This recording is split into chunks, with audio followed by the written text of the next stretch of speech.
আসসালামু আলাইকুম রহমতুল্লাহ। আমার এই যে ভাই দেখতেছেন, সে নোয়াখালী থেকে আমাদের অফিসে আসছিল সৌদি আরবে যাওয়ার জন্য। তো ভাই আমাদের কাছে পাসপোর্ট দিছিল। ভাইয়ের পারিবারিক সমস্যার কারণে বা আর্থিক সমস্যার কারণে সে সৌদি আরবে যাইতে পারতেছে না। এই কারণে আমরা ভাইয়ের টাকা প্লাস পাসপোর্ট সব কিছু রিটার্ন দিয়ে দিচ্ছি। এই যে ভাই টাকাটা নেন, এই যে আপনার পাসপোর্ট, ফিটকার্ট, মোফার কাগজ, সব কিছু ফিঙ্গারের কাগজ সব কিছু আপনাকে দিয়ে দেওয়া হইল। হ্যাঁ, আপনি একটু বুঝে নেন, টাকাটা একটু গুইনা নেন, যে টাকাটা দিচ্ছিলেন টাকাটা পাইলেন কিনা।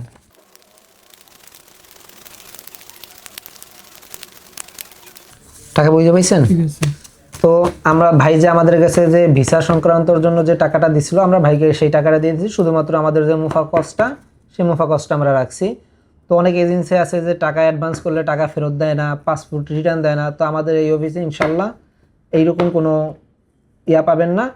যদি আপনার কোনো আর্থিক সমস্যা থাকে বা কিছু থাকে, আমাদের ভিসা লাগানোর আগে বলবেন, আমরা সব টাকা ইনশাল্লাহ রিটার্ন দিয়ে দেবো, পাসপোর্ট সহ সব রিটার্ন দিয়ে দেবো। যদি আপনার কিছু বলার থাকে আপনি বলতে পারেন ভাইজান।